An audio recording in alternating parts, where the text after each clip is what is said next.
Well, there's no question that Iran is the number one Middle Eastern issue for the State of Israel, but also for many of our neighbors who are actually closer to Iran.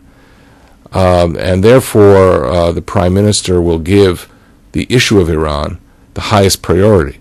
Now, that does not mean that he will not deal with the Palestinian issue. Quite to the contrary. Community gets behind the usual rhetoric associated with the Arab-Israeli peace process and looks at the reality on the ground. I believe that they will understand the logic of Mr. Netanyahu's policy.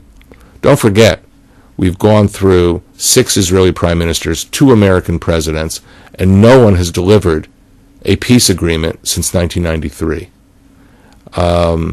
Therefore, there is a challenge for any new Israeli government to come up with a peace strategy that will work, that will not simply regurgitate the formulae that were used and patently failed in the past. Gaza poses a very real problem.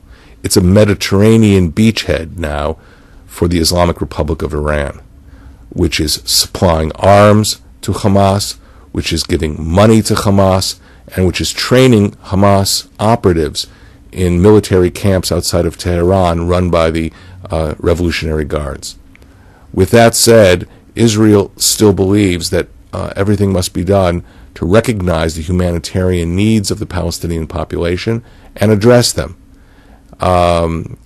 But ultimately, it is completely unacceptable to any Israeli government for Hamas to launch rockets at Israeli towns and cities with impunity. Israel has a supreme duty to protect the civilian population of Israel from these types of attacks. Where do you see the time frame over the next months and years for Iran developing, as you believe, a nuclear weapon and therefore the time scale on which decisions need to be taken about trying to prevent that coming about? Well, I wouldn't want to speculate about when Iran will be crossing the nuclear threshold.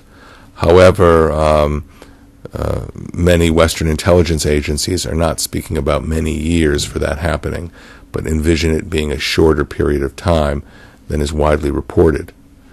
That means that the members of the Western Alliance have to treat this issue very carefully. I think everyone has agreed with the strategic goal of denying Iran nuclear weapons.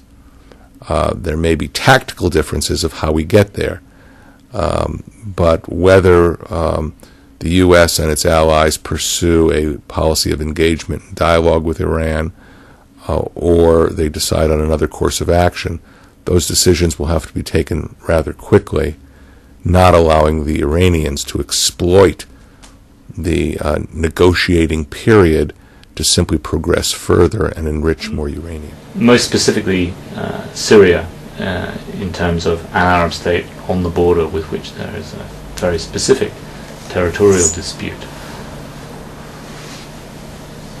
Would you, what differences would you see in the approach of an incoming administration with what has been pursued over the past year? Could you see that continuing? Well, I think Israel is committed to reaching peace with Syria regardless of the government in power. There are certain fundamentals that Prime Minister Netanyahu has spoken about during the election campaign, and that is the Golan Heights are vital for the security of Israel. That doesn't preclude a dialogue with our neighbors, but nonetheless it certainly represents an important red line for the security of Israel in any such discussion. That obviously is a very cautious phrasing. The Golan Heights are vital for the security of Israel. When it comes to discussing sovereignty over the heights, the presence of militaries of either side on the heights, I wouldn't want to prejudge any negotiations, but the Prime Minister has repeatedly said that the Golan Heights are vital for the security of Israel. And Syria says that it wants to recover the sovereignty, or it claims as its sovereign territory, and there's a sovereignty issue there, which again is Golan Heights have been in the hands of Israel longer than they were in the hands of Syria.